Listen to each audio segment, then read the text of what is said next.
And we are live. Let's see if the Mevo's working. Yep. Look at that. Should be on auto. You talk. Hi. Oh, keep the microphone really close. Okay. How's that? Yeah, see, it switches. It's doing a live switch from you. Talk. That's crazy. To me. Come on, switch over. No. I'm not going to do this. You need to do this. Why is it on? Should be doing it. Anyway, there I was. I know, I hate this video thing. We're going to figure this out one day. Oh, there it goes. All right, so it's live switching, we hope. If you're listening to this, wow, that's a great way to start the show. Welcome to the Wodcast podcast. I'm your host, Eddie If. I am here with Mike Pietragallo. Did I say it perfectly? You said it perfectly. Nobody says it like that, though. Pietragallo. Yeah, most Americans leave out the I. Do they really? It becomes Petragallo. Keep this It becomes really close. That's freaking me out a little bit. I know, it's I'm like just kidding. it's like a penis. You got to keep it right to your lips. Welcome. That's a great way to start the episode of the Wodcast podcast. I'm Eddie Ift. I'm here in Pittsburgh, Pennsylvania, my hometown, where I grew up. Come back here to visit my parents, who are still living here in this rain. And when I am in Pittsburgh, there's a couple places I go. One of them that I always stop into is CrossFit Pittsburgh, the OG of CrossFit in Pittsburgh. How old now? 14. 14 years. 14 years. What was the year you started then? Wow, we started in 2004, just out of our home garage gym. You know, Oh my God. Oh my God. Yeah, we followed the plan, the way it was laid out. Oh, wow. And I have been with you through two incarnations, the one down next to the methadone clinic, Correct? and now the one in the neighborhood that used to be the most dangerous neighborhood in Pittsburgh. That's right. Yeah. That's right. And I'm not kidding you. Like, I know it's not dangerous anymore as much. Still get a little bit element of crime, wouldn't you say? A little bit, but Not much. Pretty small.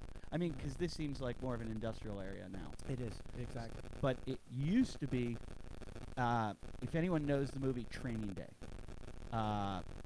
Antoine Fuqua, who was the director of that film, is from Pittsburgh. And I believe this is the neighborhood he's from.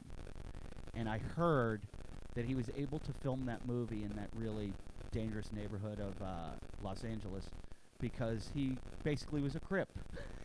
And I could have this totally wrong, but I heard he was a Crip, and from here, because I think this is what used to be a Crip neighborhood. I think so. And yeah. had the connections and was able to, out in L.A., be like, hey, yo, to all his Crip buddies, can we film in that neighborhood that's like super dangerous neighborhood in L.A.? I forget what it's called, but it's like cops won't even go in there. And, yeah, but this is... before I get to Mike, you know me, I like to spout out a lot of shit. The Pittsburgh Marathon, I believe, runs through this neighborhood.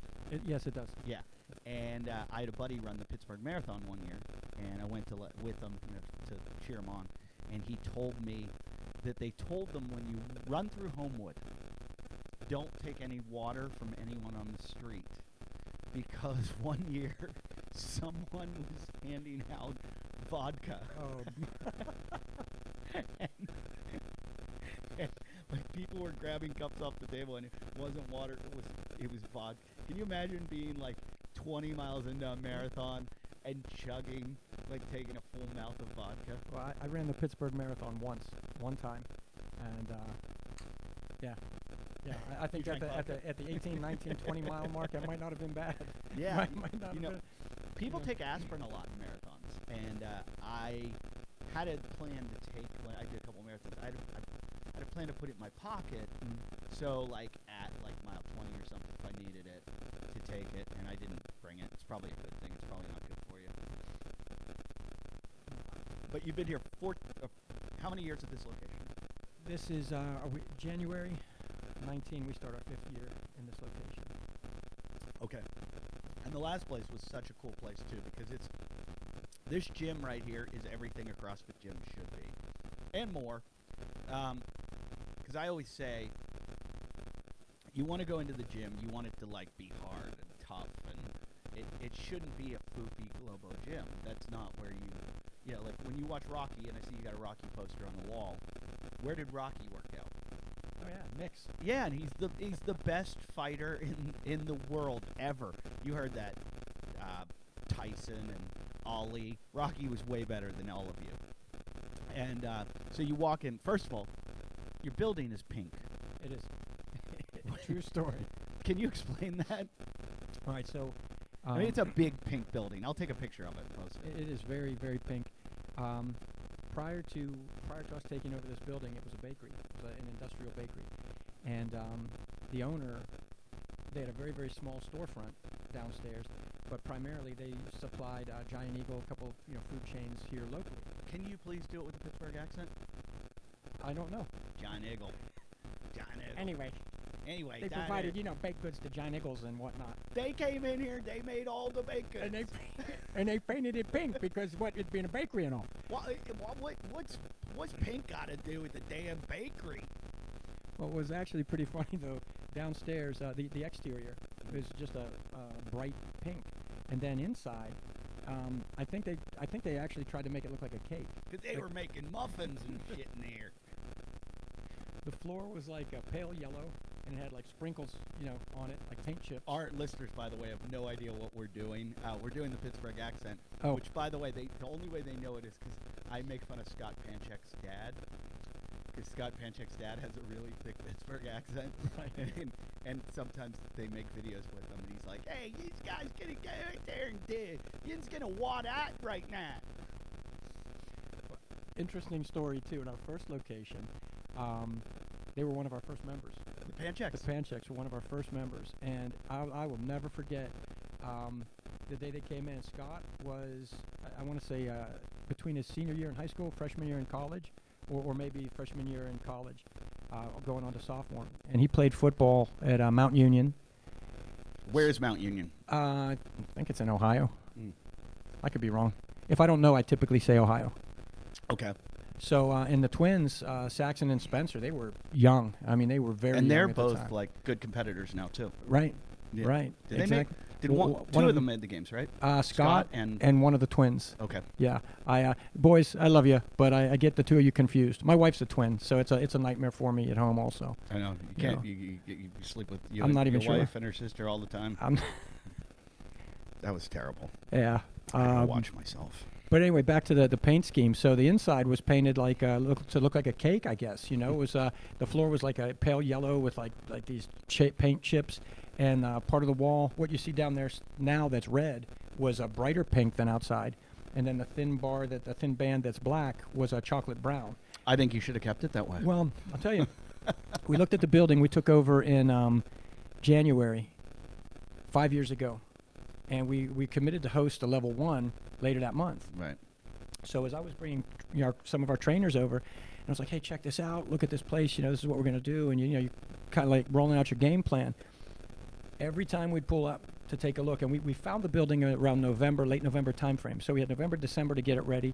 We already committed to a level 1 course in January. Everybody that I brought in, they'd get out of the car, they'd look at the building. As soon as we'd walk through the doors, they'd be like, well, you're going to paint this, right?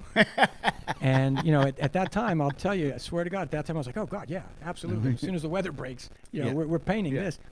As soon as the weather breaks, we were just talking about this yesterday. About my wife and I were talking about how you paint here because Pittsburgh gets. I read it yesterday. 160 days of rain a year, rain or snow. Right. So you're taking a pretty big chance if you paint. You're rolling the dice. Yeah. Absolutely. But what was funny was, it didn't last. By the time we started to train here regularly, all of that. You're going to paint this, right? You're going to paint this, right? Oh yeah, absolutely, absolutely. In less than 2 weeks being in the building, it did a 180, and people were like, "Man, you can't paint this building. You've got to leave it like this." Yeah.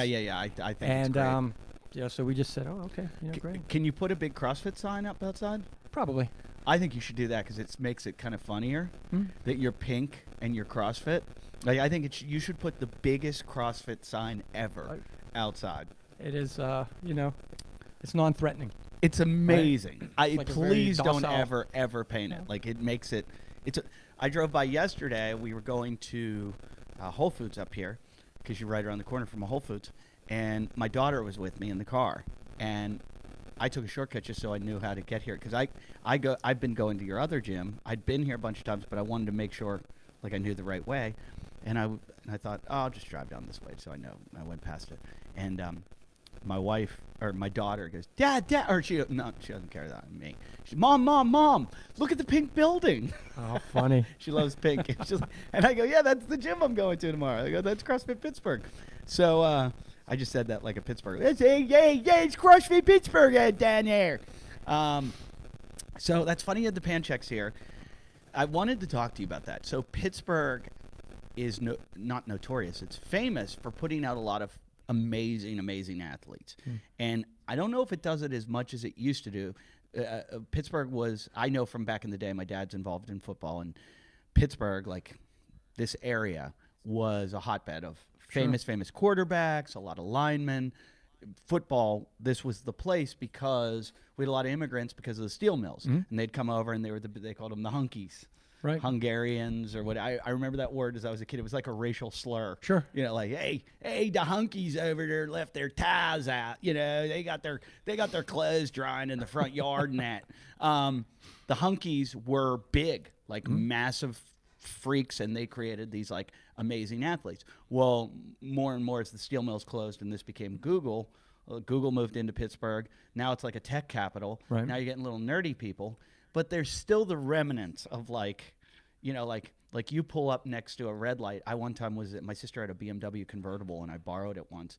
Pulled up to a red light beside a pickup truck. Me and my buddy were coming home from a wedding, and my buddy's like, "Can I drive?" I'm like, "Yeah, I don't give a shit. It's my sister's car. Let's crash it." And we're at a red light, and this guy just looks down from his pickup truck, just looks at us and goes, "Faggots."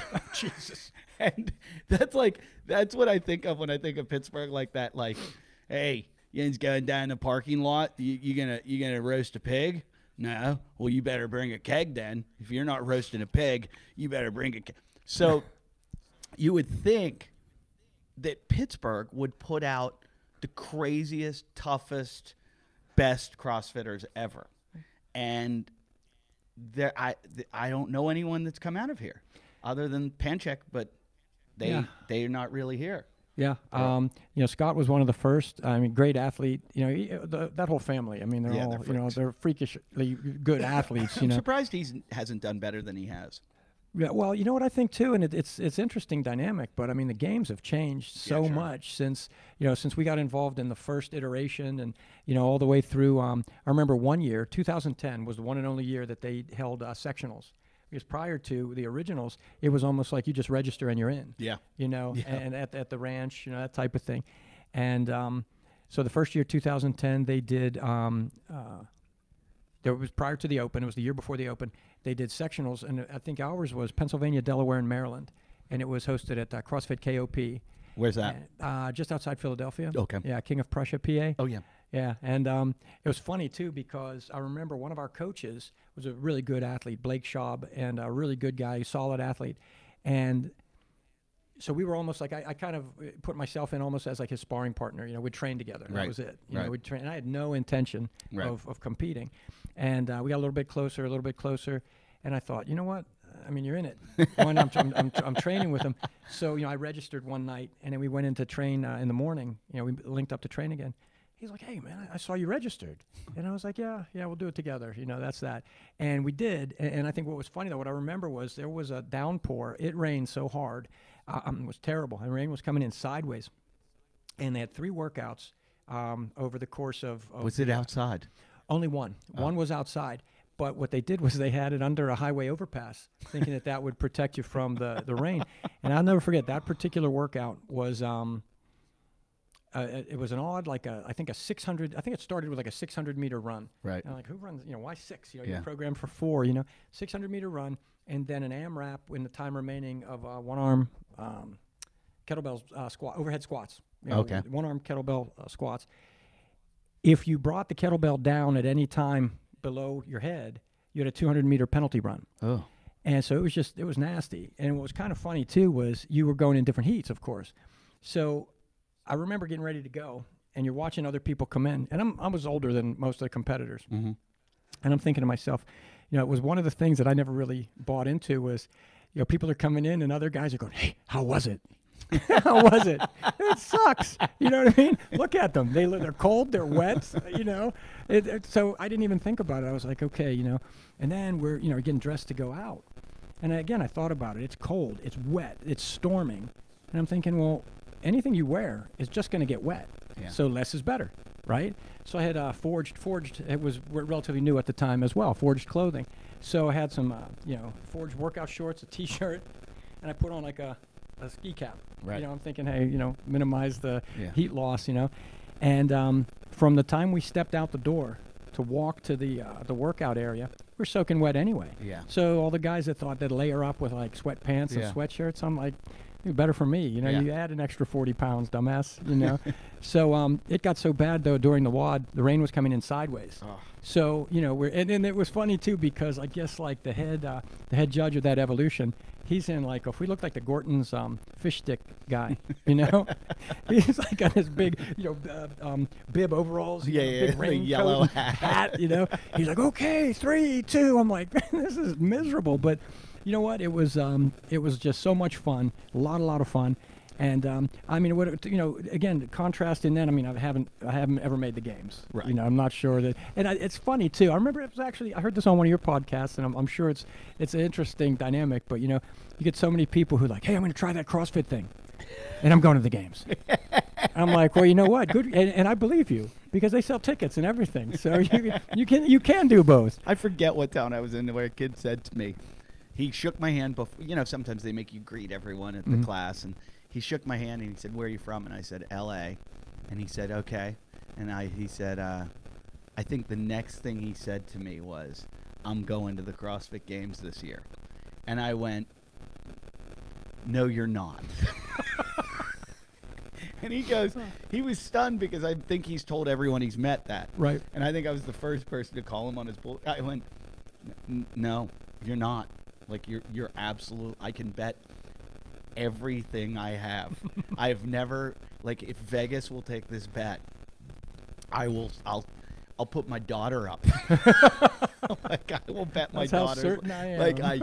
You're not going in any capacity Right. other than as a spectator. Like there's no possible way. It is funny how many people think, and I just saw Glassman speak a month ago or so. And he was talking about it, and he was just saying, he's like, people need to understand that's like not even CrossFit. That's a whole other world Right. that is non-existent to the 99.9%. And he's like, whatever those guys are doing to get to where that's not even really CrossFit. It was funny how he kept saying it. It was like, it's such a different world. Right. And I think that's one of the things that intrigued me so much back in the old days. someone knocking? I don't know. Can I check? There's all kinds of clicks and tings, and when we were started the show, I heard this noise. I'm like, is somebody jumping rope on the roof? And Mike took me downstairs, then through a room, then up like 2 flights of steps. So like we're on right above us is a boxing gym. So we went up there. There's turf, there's sleds, there's a boxing ring, there's guys jumping rope, and there's a whole other. I mean, he has everything in this gym. You've got a physical therapy center. You've got it. It's the perfect combination. It's got the rough like how a CrossFit gym should be, and then up here you have your offices. You have physical therapy. I looked around. You have every single thing that you could possibly have in a CrossFit gym, from weight vests to chains to stones to blocks to. You've got everything. Well, that because I'm going to the games. So, where do you do your runs around the neighborhood? Is that scary? you know what? It's not, because the one thing that I've always, I don't know. It's just I think what happens is, especially in all weather, I think you kind of set the crazy bar a little bit high. Right. So people will watch you, and whether you're doing a ruck or a sandbag or farmers carries, and I think sometimes there's this look of a little bit like What's wrong disbelief, with like what are you doing? But I think that's I think from day one, and I'm not sure of this, but I think that was probably part of Glassman's concept of it, was a recruiting technique. If people see a parade of people running down the street together, they think, what are these people doing? Where are they coming from? And it's marketing. Yeah, And very much so. And especially if they see them carrying sandbags or a kettlebell or something, or the one I hate the most, carrying a plate overhead. Yeah, that's ugly. Brutal. That's ugly. But they see that and they go, hey, what is that? I want to do that. That looks tough, and I should go join up. So I think it's good for gyms to do it. But we've talked about it on the show 1,000 times. about how many gyms have had someone hit by a car because their run crosses. Because I know the gym where I started working out in L.A. Had you come out of the parking lot and you have to cross the street. And we were very competitive for a while. Like everyone there was, you wanted to win every workout. And so you darted across that street. And I can't tell you how many times I watched people like have to like hurdle the hood of a car. And I just couldn't believe no one got hit. Right. And then we talked about it on the show one time. And we got so many people writing in saying, oh, someone got hit at our gym, someone got hit at our gym, someone fell over a wall, someone this, someone that. Right. Well, and you know what? I mean, this has been, and I paid the price for this, believe me, all Catholic school, you know, all through high school, so I took many a beating for laughing inappropriately. Yeah. But you got to give credit where credit is due. Sometimes a fall is oh, it's great. Especially if it's well done. You know what I mean? That's funny. I'm doing a bit on stage right now about I got called into school because my 3-year-old daughter, she got me called into school already. The teacher said that she thinks farts are funny. And I was like, well, they are. And she's like, it's not funny, Miss Drift. I'm like, I go, yeah, I go, I don't know why you called me in. You should have bumped my daughter up to kindergarten. She's a pretty smart kid. She's like, farts aren't funny, Miss Drift. I go, they're like, I'm a connoisseur of comedy. They're like #1 on the list of funny. Right. And right below it is old ladies falling down a flight of steps. I go, it's wrong, but it's hilarious. Exactly. And I go, I don't know if you know about a thing called YouTube, but on YouTube, there's things called fails. People like to watch people get hurt. Farts are even above that. And so the reason she was upset, though, she said all the other kids are trying to make my daughter laugh. So my daughter created a sharding epidemic in the school. Oh, my God. Yeah, yeah. A sharding epidemic, she called it. Anyway, yeah, CrossFit, we all know CrossFit fails are some of the greatest videos ever. I mean, unbelievable. I love to see somebody kip and land on their back. Oh, Lord. Yeah. Well, and you know what, sometimes, too, I mean, if we didn't live in the age we live in with, you know, readily available video, you know, on a push of a button, you'd miss half of that, but it still happened. Yeah. Do you know what I mean? Yeah. So I know, well, the whole concept of the KIP, and I'll never forget, it was a level 1 course that we had hosted, and John Gilson was one of the instructors. Oh. Old school, you know. Did he pass out from deadlifting? No, not at that, not at ours. But what was interesting was, again, you know, just a habit, I guess, you know, if we put it to the community, you know, how many times, you know, when you grip a pull-up bar, thumbless or thumbed, you know, what have you. And, you know, I guess it's user preference oftentimes, that type of thing. And I remember he was adamant when he was teaching the KIP. He was like, you will not use a thumbless grip. I'm like, oh, man, I can't make any promises, you know. Yeah. But that was the whole logic. You know, a thumbless grip, you really start to push away, that point where you really start to push away from the bar, you know, you're going to get bodies in motion. They're going to launch. I think I thumbless. Yeah, I do. I absolutely do. But that was it, you know, more apt to. And we had one of our first members, fortunately, you know, I think that's the only redeeming part of it is, provided they don't get hurt, you know, then you can really enjoy the laugh. Yeah. You know, and this young lady, you know, really good athlete, you know, really fit. She's going and you know, just stringing together some kipping or pull-ups rather, and she had to step off a plyo box in order to get up, you know, on the bar, and it just one of those things where she just happened to be slightly off center, and she's going. So not only does she push herself off the bar and lose her grip, but the box acts like the accomplice to the school bully, right? It catches her at the heels, throws her feet up in front of her, and she lands like on her traps, you know.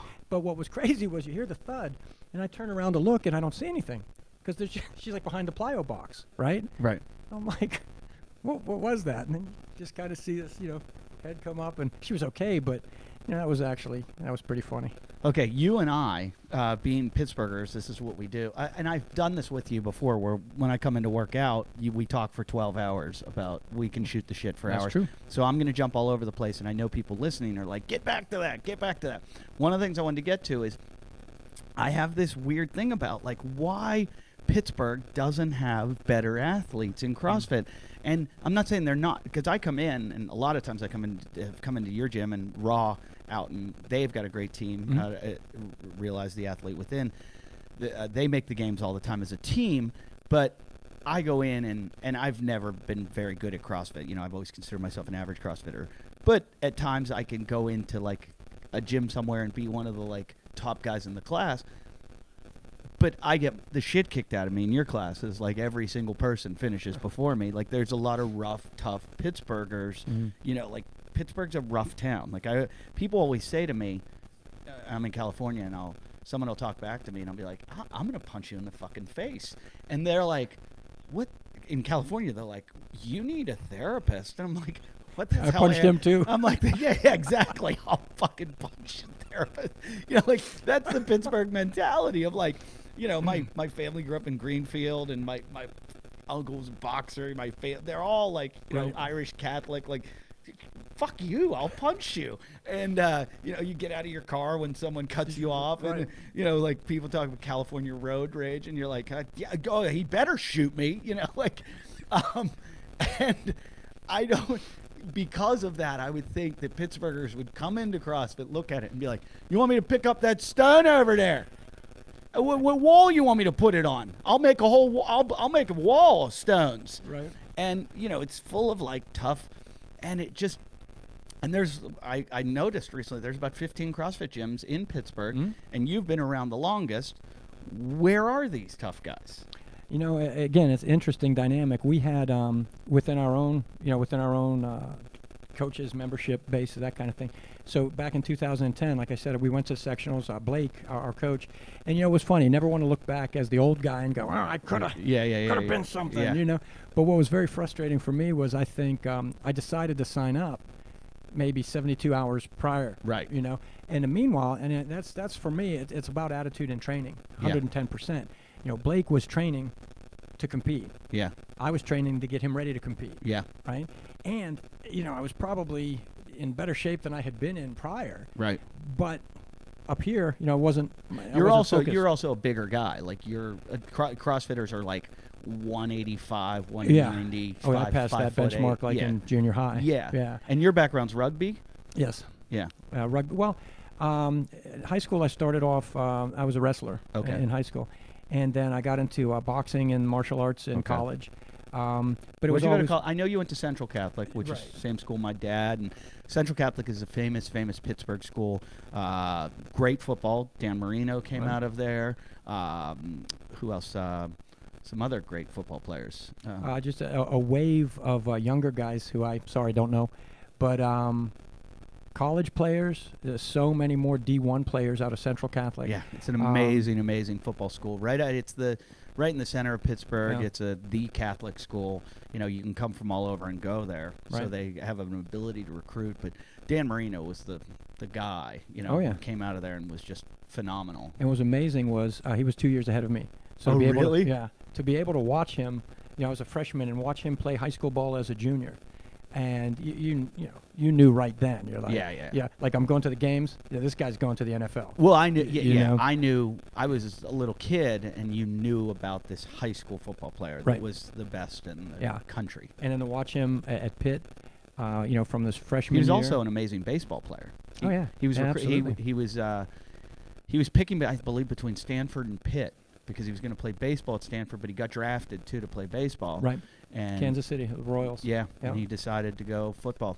Yeah. Who and knows it's what just a great athlete and a good guy. Yeah. I mean, and you know, I don't know that that's exclusively a Pittsburgh thing, but you know, when you say like, hey, you know this guy? Yeah. How is that? It's a good guy. I was trying to explain to my wife Pittsburgh. I said, everybody's really rough at the start. Like, they look at you like they're going to fight you, but they're the guy that will fix your car for you, fix your plumbing, carry you home, check on your mom for you, be at your funeral. They're the best people. But up front, if you give them a weird look, they're going to punch you in the face. Yeah, more than likely. More than likely. But you know, it's just a kind of interesting dynamic, though, because so, you know, Blake made regionals that year, and we had another group. They were younger, and this was kind of a cool thing too. Most of them became coaches for us and members at our box when they were students, though, at the University of Pittsburgh. Oh, yeah, I remember this. They started Panther CrossFit, yes, and a college affiliate. Right. And so a couple of them competed in sectionals that year. Okay. A couple of them advanced, you know, to the regionals. That was, you know, a little bit later on in Ohio. And it was nice because we'd always cross paths, you know, when we would see them at these venues and things like that. And no one from that group, no one from our immediate group advanced further than that year. So then as the pit guys started to, got a year or two older, graduated, and then they came to train with us and coach for us. And then that's one of the first times you and I met, if you recall. One of those athletes from Panther, in fact, he was the founder of the Panther affiliate, Zach Miller, exactly. So for those of you who don't know, there's a great, CrossFit Media did a great video on it. I'll take maybe a minute here to talk about this because, I don't think he'll bring it up. But we had a coach, a dear friend of ours, and involved in a really bad auto accident when he was on his way into coach one evening. Road construction on 279, and just bad luck. And he's in a vehicle rollover and suffered a severe brain trauma. So, at the time, of course, as communities, everybody rallies together and what can we do to help and things like this. And prior to that, I think you had dropped in a few times when you were home. Yeah. And this was Christmas. He was a beast. Oh, yeah. Yeah, very much so. Well, in fact, he had already competed that year. He made regionals. We had a team, I think that was 2011. We had a team go to regionals, and Zach went as an individual. So that was actually for us. That was very, very cool to have an individual make it in advance and then send a team as well. It was after that, and I remember vividly, he was still in extended care, and not a little bit touch and go at the time, and it was around Christmas time. And I remember you reached out to him, and you said, "I learned something by you." And talked to my folks at the Improv, and the one over at the waterfront. Yeah, I think it was, right? And you said, and I think it was like either the day after Christmas or the day after that, but it was like December 26th. You're like, hey, they've agreed to give us a venue. I'm going to do a show for that. And I was like, wow. So I never forgot that, brother. Yeah, Never. yeah, that was it was a pretty touching thing to see what happened to him and when his family was going through. So very, very sad. And it's funny. There's not much I can do for people, but that's one thing I can do is like I can do shows and help people out. So yeah, anytime I'm in your town, if you need something like that, I can always donate. I have one ability in life to talk. So if I can make people laugh and raise some money, let me know. And I'll do it. Because I'm a pretty shitty person, and so that helps me resolve some of my bad karma, and I do have a soft spot. So, That was great. Thank you. oh, anytime. But anyway, like to wrap up that big question about. So I think what happens is, over the years we've had, a few of our coaches, a few of our athletes show that impetus to go, and especially with the open, right? I thought the concept of the open was pretty interesting, and I get it. There are people who are going to compete in the open simply to compete with everybody else because they can, and they probably realize that I'm not going to be all of this, but you're still involved. Right. I used to shit on the open, but I think it's a really good thing now. And here's why. I used to shit on it because I thought they're taking your money and you have no chance of going to the games. But they're not taking your money. You're paying to compete. It's just like going to a 10K or a 5K or whatever you're doing. You're paying to compete against, even though you're never going to be in the games or regionals or whatever. You're paying to compete on that level right there. My thing is I'd rather the money go to the affiliate than to the Death Star. I just think they're getting enough money and to run a website. I don't want to get into it. I just think do the open in your own gym. But people do want to compete on this website. They want to see that they were 11,433rd in the world. Yeah, and what was funny too was in the beginning, it was 2012. I say in the beginning, might have been not that far back. What was fun was, for me anyway, watch some of our people, and they'll be like, "Hey, I'm 17," and I'm like, "Because it just opened an hour ago, I know. right? Yeah, If you were the first guy, you'd be number one." That's right. I pitched a TV show one time years ago where it was Gym Class Superstar, and I was this guy that was like an average athlete at best, but I believed that I was the greatest all-around athlete in the world.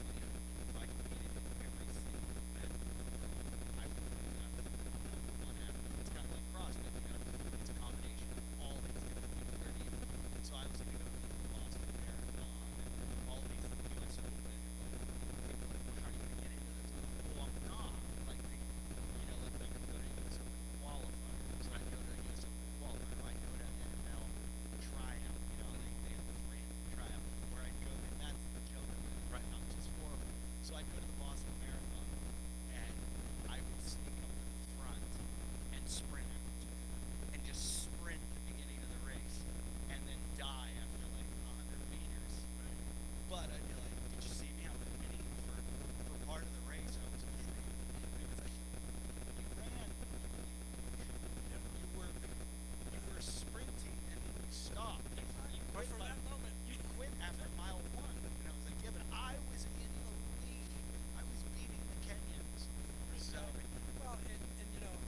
So let's go back to how did you bring CrossFit to Pittsburgh?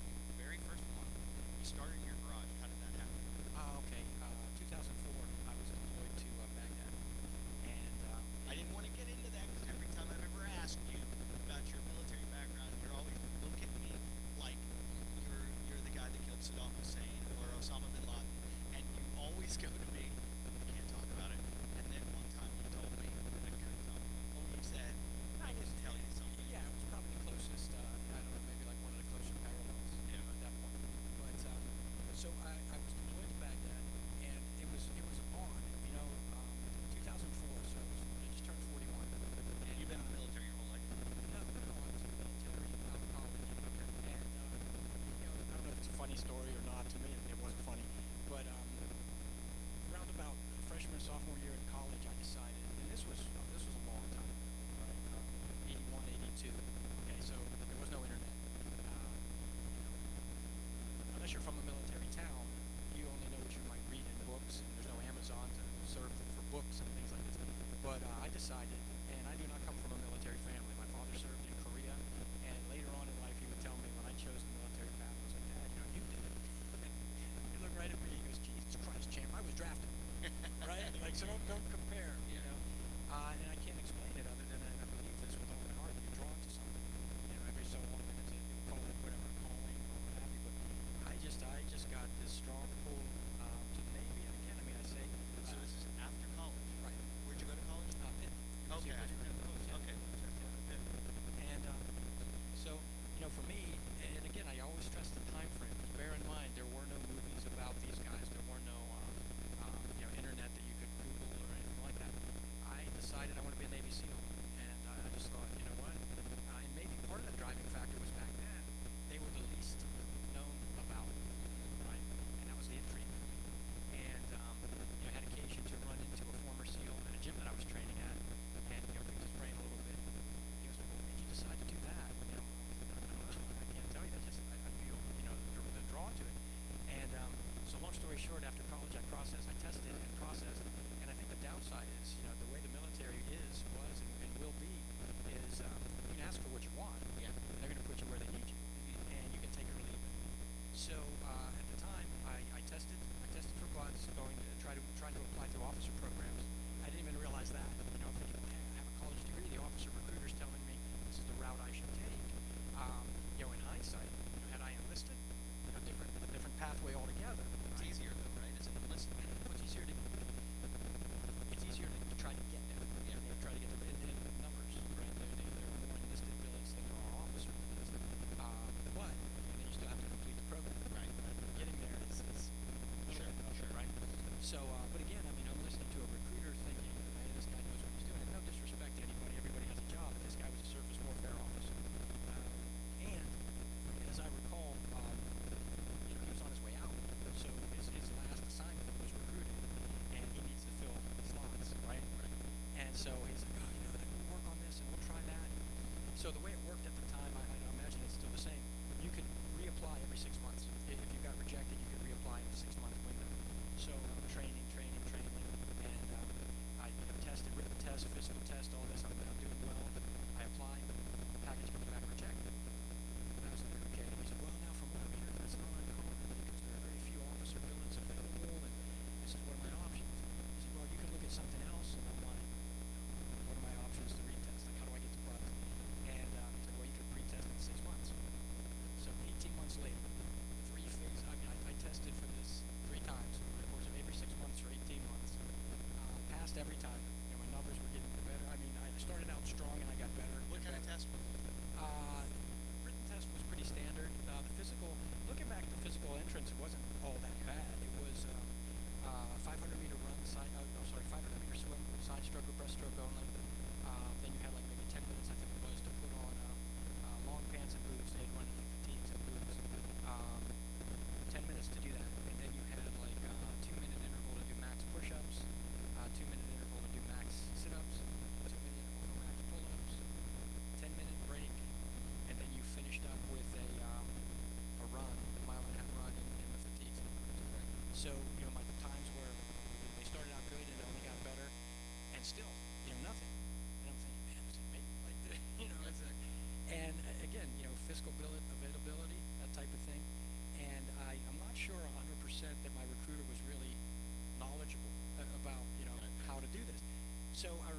work one day, and he gives me a call, and he said, "Hey, I have an idea." And I'm thinking, again, I'm like wide-eyed. I don't know, what to think or what to ask even. And he said, "Okay." He's like, "Here's the deal. The Navy needs aviators faster than they can get them." I was like, "Okay, I don't care." I mean, no disrespect to anybody, but that was the furthest. Never thought about it, right? And I said, "So I'm not really following." He's like, "All right, hear me out." He said, "Right now, there's a 6-month backlog from the time you complete Aviation Officer Candidate School." It was a program, unique program to itself, way back when. It was exclusively for officer candidates, aviation officer candidates, right? And I guess it was harder than regular OCS and Marine Corps drill instructors, and kind of like the movie An Officer and a Gentleman, but without Deborah Winger, And so I said, "Okay, I'm still not tracking." He was like, "Well, you go through the program, you get your commission." He's like, "Right now, you're trying to apply to a very small community as a civilian, contingent on your acceptance and your graduation from OCS and blah, blah, blah." I said, "Yeah." He's like, "Well, you go through AOCS, Aviation Officer Candidate School. And this is he's painting this picture for me, right? If you get through it, there's a 6-month backlog before you start flight training. During that time, because we're a large district, you come back here, you work out of the recruiting office, college visits, and so forth. But the first day you come back, we initiate what's called a designator change request. So now you're a naval officer, you need to have a job. We apply for buds at that time. Higher likelihood you'll be given a re-exam, a test, and go." That's fantastic. And I said, "So, we can do that?" "Oh, they do designator changes all the time." It's great. So I sign on the dotted line, I swear it and everything. Now I go to Pensacola, and I'm with guys that are like, "Man, if I couldn't fly, I don't know what I would do." And I was like, "Oh, the buds," But again, I mean, I made a lot of good friends. So what did you end up becoming? I was an aviator. Yeah, man. Yeah. Well, strange. So you fly? No, I haven't in quite a long But time. you did? I did. So what did you fly? What kind of? A6 intruders. What's an A6? A6 intruders, a carrier base, no longer exists. That's how old I am. Right? They decommissioned the last squadrons maybe 5 years ago, but it was a 2-seat side-by-side all-weather carrier-based medium attack bomber. Wow. Yeah. So you would launch off carriers, and kind of a funny story. This was old Vietnam era aircraft, and it's not supersonic, not bulletproof, no guns, no defensive capabilities, bombs. just bombs. Wow. That was it. And the best defense that we had was we were able to fly very, very low and in all weather. So hard to see, hard to find. That type. Did you enjoy flying? What was funny was I had no desire to whatsoever. So you don't do it now at all, right? Well, you know what? I just haven't. It's odd, right? Not wanting to go down that road in the first place, but then I think you realize you're like, all right, stop right here. You know what I mean? You've been given an opportunity that guys will give their left up for, right? And the fact that and again, I still felt the draw to special warfare. That was kind of like where I thought I belonged. And I don't say I didn't belong in aviation, but honestly, I will tell you, I don't think I fit in. I really don't. I noticed You didn't take your shirt off and play volleyball No. and drive around on a Ninja? No, you know what? I was the guy when everybody else was doing that. Like I was going on trail runs and trying to when can I get the buds? Yeah, yeah. What, like the games, right? I'm going. Yeah. You might want to drive by. They'll let you tour. I think I had this dream of going to buds. I remember my cousin is a captain right now in the Navy SEALs, and I remember I talked to him about it because I wanted to drop out of college. But it was just like, this sucks. I'm like 2.5 alone here. I have no interest in this anymore. And I went and saw a recruiter, and it was just purely like I had talked to my cousin, and that's exciting, and that was like the life I wanted, just exciting. It wasn't. I didn't feel this like need to take care of my country. It wasn't patriotism. It wasn't. I was drawn by adventure. It was like, oh, this is gonna be like crazy. It was all the wrong reasons. I wanted to be able to walk into a bar and be like, hey, ladies, hey, you know who I am? You know who this guy is right here? And so I remember I went and talked to a guy, and he asked me these questions. He said, how's your eyesight? Horrible eyesight. And the guy said, don't worry about that. I said, I just want to go. And I had heard that it listed, so I hadn't finished college yet. And the guy said, well, this is good. And I said, my eyesight's horrible. He said, oh, don't worry. There's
level. So funny, people say to me all the time, like, wait a minute, you surf a lot? Like, you're from Pittsburgh. And they're like, how do you surf? Like, do you know what it's like jumping off the 40th Street Bridge and having you're having a barge coming at you and two drunks in a fucking boat with a, there was so much, you're always, I don't know why, you're always swimming in Pittsburgh. Yeah. It was a part of life. And you're comfortable in the water or you're not. Yeah. I think it's a huge thing.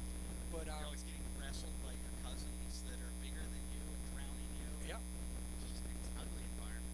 And I remember vividly, there was two phases, the water and boxing. Boxing was a huge part of the program. And that goes way back. I mean, a little bit of history of like, why are we doing this, So for me, I boxed with Golden Gloves in college. So I was like, hey, you know what? 2 times that nobody's going to bother me, right? We're in the water or in the ring. Yeah. So we do those evolutions. I was like, oh, thank God. You did a lot of boxing in the Navy? I did. Yeah. Well, more in college, Okay. but less in the Navy. But it was something that I enjoyed. I didn't enjoy getting hit, but I enjoyed the preparation for it. I enjoyed the sport, the challenge. Did you play rugby when you were in the Navy? No, That came I later? didn't. I started rugby when I was 45 years old. Yeah, honest to God. And I'll tell you this, it wasn't. And I mean, again, I keep saying no disrespect. I'm gonna say it one last time, and then we'll push this forward for the rest of the podcast, right? No disrespect intended. If you take it that way, that's your problem. But this wasn't like a Sunday, flag rugby old men's league, right? I had come home from another deployment, and a local rugby club, Pittsburgh Harlequins, men's Division I club here in Pittsburgh, great club. Their captain at the time had CrossFitted when he lived in Southern California. So as preseason conditioning, he found our box, and they came in as a team and trained the preseason. So I had just come home from deployment, and they had 1 session left before their spring season started. Rugby opening in the spring and the fall. So they had 1 session left, and I was there. I was down at the workout. And so my wife and 2 of our coaches had been training them for weeks. So it was last night, and they hey, thanks so much. You guys got to come to some of our games, and they gave our shirts, t-shirts, club t-shirts to the 3 coaches, my wife and the other 2 coaches. And one of the guys was like, hey, your wife said you played rugby in college, and I was like, well, I said, like for a summer session, I went to a couple weeks of practices. I said, but I never ended up playing. I said, and to tell you the truth, I don't know why. And it was a different club. And I think that has a lot to do with it. It's like, it didn't click, or maybe it was the wrong time or whatever.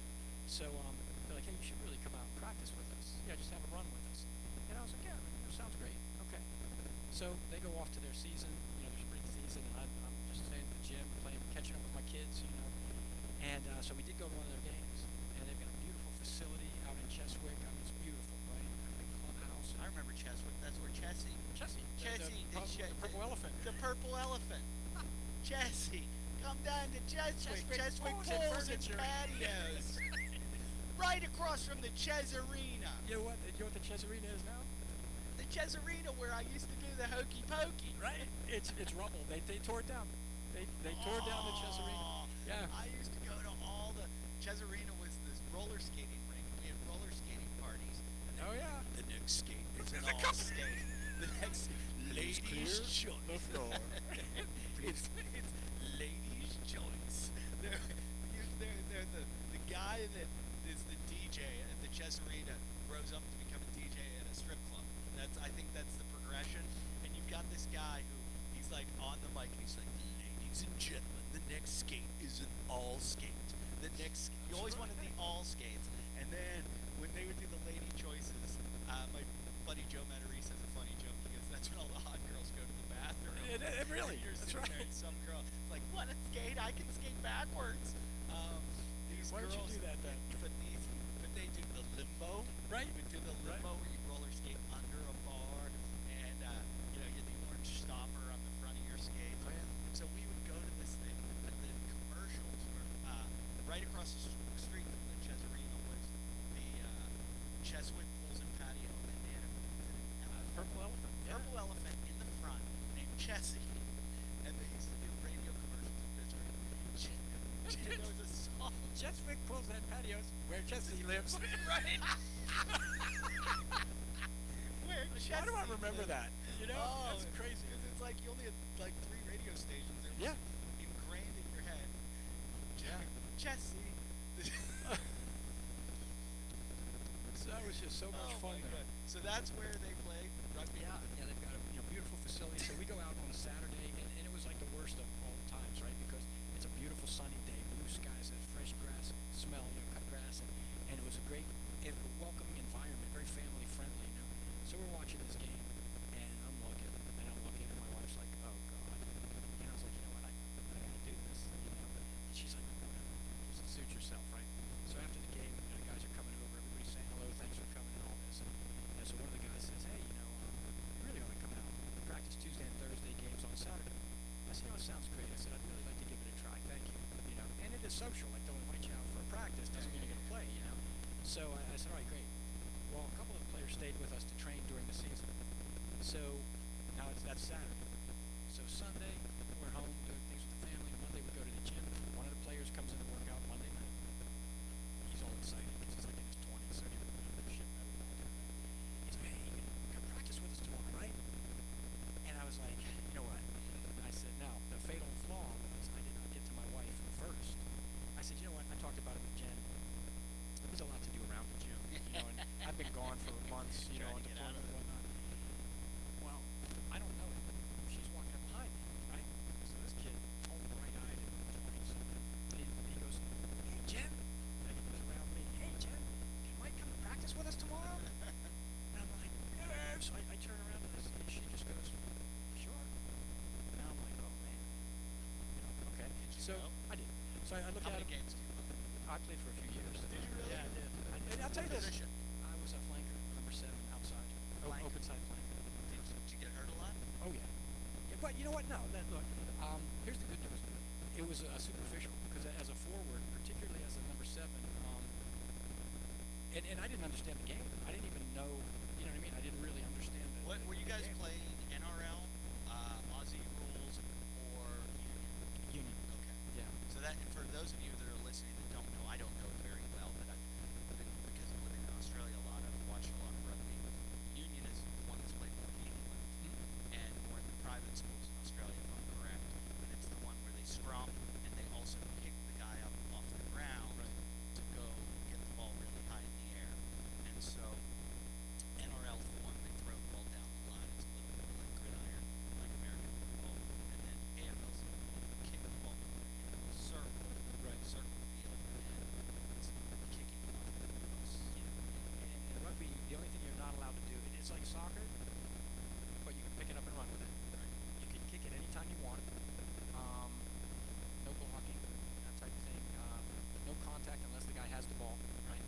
And no forward passing, really the big differences. So based on soccer, that type of thing, there are 15 men on a side, 8 forwards, and the remainder they got 7 in the backfield. And so, it was just, for me, I mean, I enjoyed the camaraderie. I think that was the craziest part. And I did tell that to my wife. I was like, and strangely enough, and I said this. Wow, you were doing something that a lot of CrossFitters don't do, and that is CrossFit to use it to play a sport. Oh, yeah, very much so. Wow. Well, but wow, what a novel idea. But I said this from the beginning, and I still hold by it. I think CrossFit was the only reason I was able to play that sport at that age. Oh, yeah. And the downside. But I remedied that too. I wish I had listened then. But recovery. Recovery was the hard part because I didn't recover right at 45. I didn't recover like. I'm in that age right now, and I haven't worked out a lot lately because I've been traveling so much, and I got food poisoning. Oh, geez. A couple weeks ago, I was in Reno. I was working at I don't want to say the name of the place. It rhymes with Milford, Pegasus, Casino, and I ate at the diner there and had romaine lettuce. Yeah, it's keto. You have E. coli. I lost about 10 pounds, and it was off my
say that I would come into the gym and you wouldn't be here, and I'd be like, "Where's Mike?" And they're like, "He's out." I'm like, "Where?"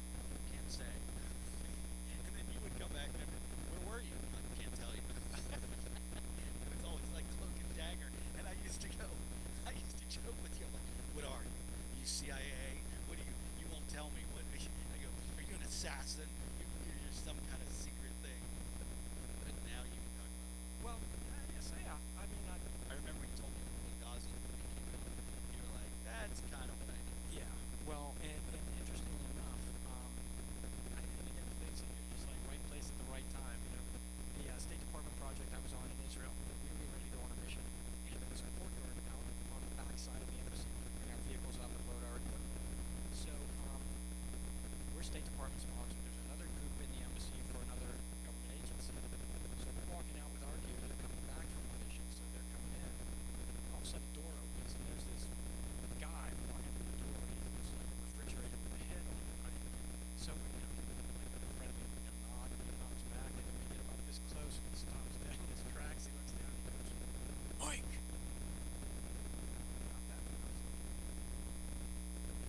was like, picture this guy, maybe 5 years ago, Peter Smallman.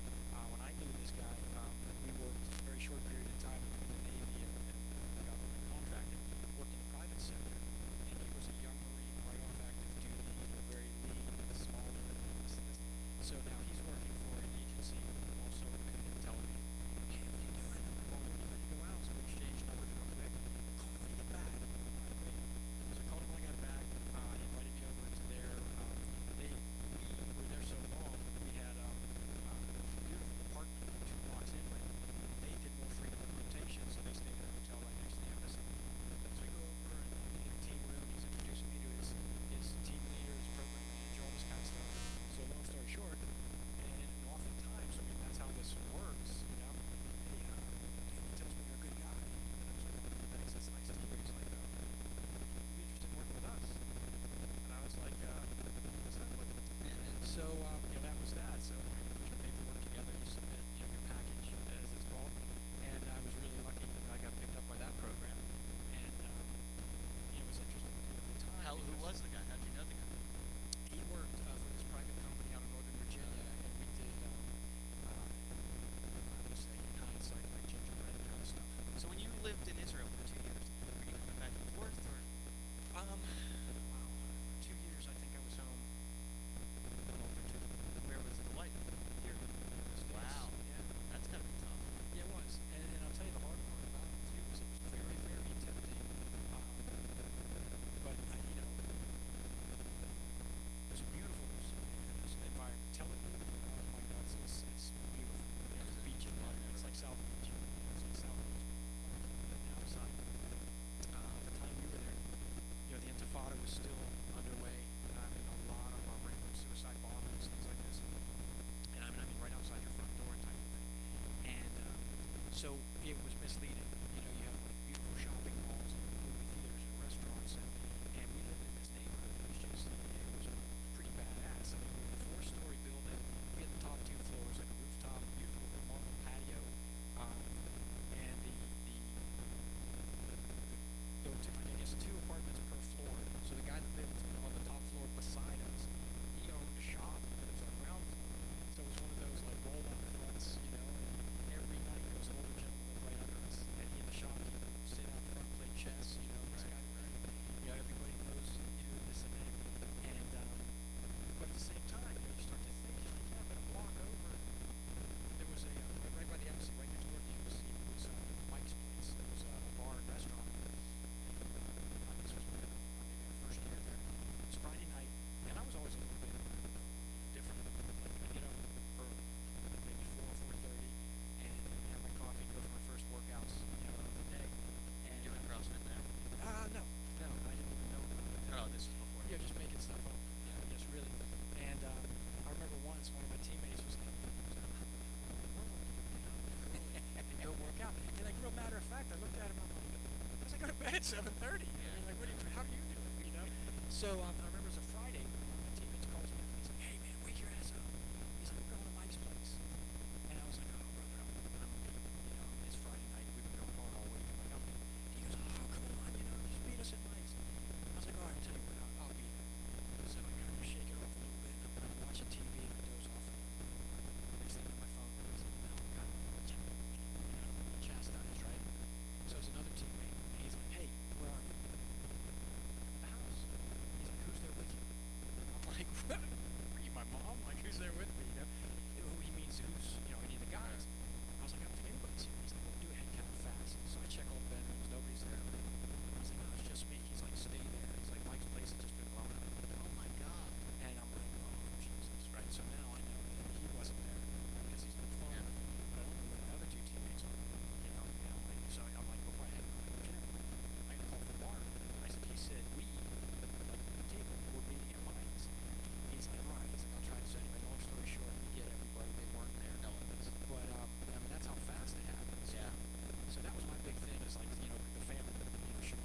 So what's going on with the gym now? What are you guys doing here? I saw you're doing an L1 cert here again soon. We are. We've been really, really fortunate, and I think because of where we're located, not just within the city, but proximity-wise, close enough to Ohio, close enough to West Virginia, and the airport's not far from here. We've been hosting a few L1s and a couple of L2s. So you have your L2 now? Mine's not current. Yeah, mine's not current, but shame on me. But right. You got it. Yeah. That's Who teaches? Who usually comes and teaches different people? different people, and that I tell you what, again, having been around from the start, it's been amazing to watch that evolution. The progression. Yeah. Yeah. Because now, they're different. Everybody brings their own unique personality to it. The curriculum is tight and it's consistent. Way back when, and again, it's a trade-off. I know when we got our L1, Greg Glassman used to do them himself, and they were months in between. Now there are multiple L1s. Where'd you take your L1? At CrossFit Boston. Oh wow. Yeah, CrossFit Boston, and it was great. And looking back, there's a photo of it downstairs of You never told me how you found CrossFit. Oh yeah, so we're in Baghdad, right?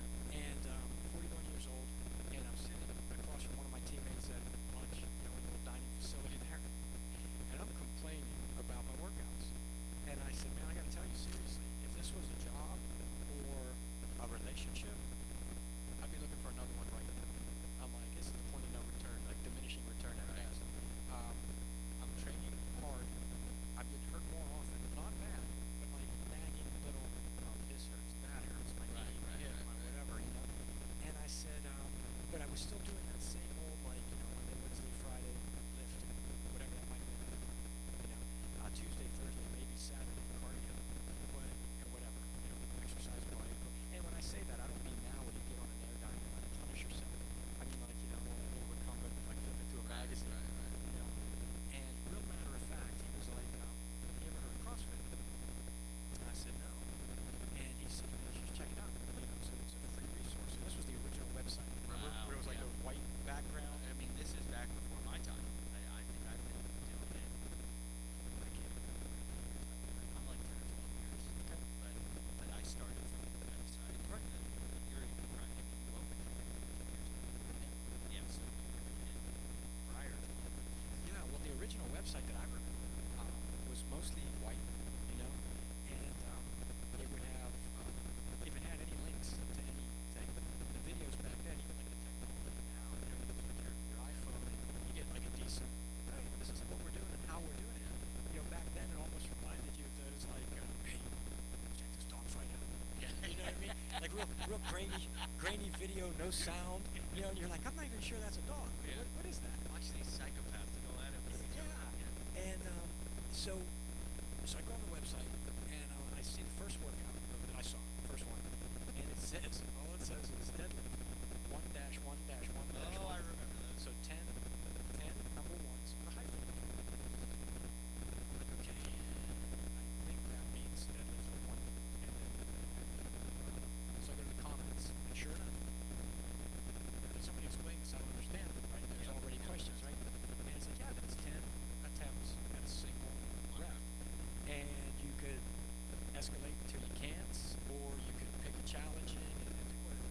There's no wrong answer, right? So I looked at that, and the first thought that crossed my mind, I was like, why would I do that? Again, my mentality was completely different. I was like, well, I don't play a sport that would require me to do deadlifts. I'm not aligned with which I do. I didn't do it.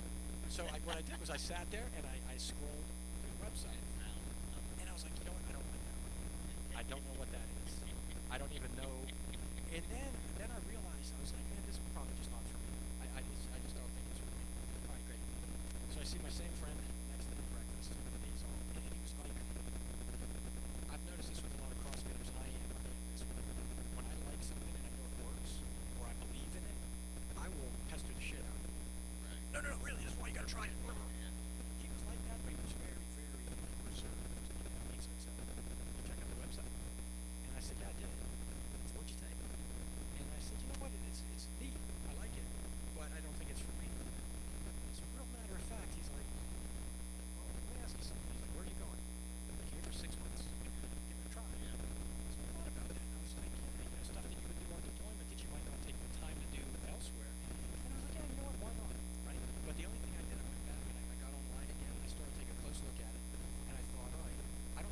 this is. So I'm going to need to read up on it. So what I'll do is I'm going to go back like 3 on, 1 off. Right. I'm going to go back 3. Okay. But I think at the time I was like, I'm going to do the day before. Right. So that day I did the deadlifts. I go on YouTube and I'm like, okay, what's a deadlift? I know what it is. Let me make sure I really get it. So, I find this whole grainy video, that's a deadlift, okay? And I did it. The next day, that was it. I mean, that workout right there, that's what hooked me 100%. I felt like every muscle in my body. I mean, like, Deadlifts will do that. right. And I was like, oh my God, like, not only, the posterior chain and all that, everything that should be affected was. But then I'm like, muscles in my hands, muscles in my rear delts. I was like, how the hell are my rear delts? So that was it. I will say the downside though was this: I didn't pay enough attention to the subtleties of like, hey, read this before you do it. Right. I went in to do one of those 1-1-1-1-1s, and that's what I always thought it was. It was like just one rep, max effort, whatever it was. I went into a gym in Melbourne, Australia. I think it was St. Kilda. And the guy said, "Okay, well, we're going to work up to a certain to your max effort, and then we're going to go at 85% of it." And so we did like 10, and then like 7, 5, 3, 1, and I was like beat at that point, and he was like, "Now we're gonna do the 1-1-1-1," and I was like, "No, I'm done. I'm done. I just did a workout." And he was like, "No, this is where the workout starts," and it wasn't a warm up. Like we were lifting heavy to get to that point. Oh, now this whole one rep makes sense. I thought, you just walk in one, you do one. And Right. when I was first doing CrossFit on my own, I was like, this is easy. I just did 5 ones. Like I did, and I used to tell people, this is the greatest workout in the world. I did 5 reps and I left. Like that's all I did. Right. You know how long that takes?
as RX, don't We're bust my balls. We're if doing I that on our get- next episode. Don't bust my balls if I get that wrong. This poster arrives in the mail one day. It's like mail to me, and I take it out because we get a lot of promotional stuff. Yeah. You know, people want you to try their stuff, and what better way to do it than you send it to the box, and if you like it, right?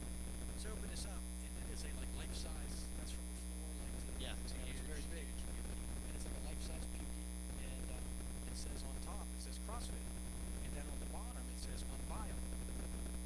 Oh, Right. this is from when Lauren and the whole. Exactly. I just had her on the show about when she was going to sell to a venture capital firm, or let them buy her out. Right. So it resulted in a pretty long, drawn out review about it, right? And I think that was the result was Greg was like, hey, look, do what you want, but at the same time we have to be given some type of right, first refusal, And so they did. And so I'm like, cool, but I don't understand it. I mean, I understand it, but why did I get it?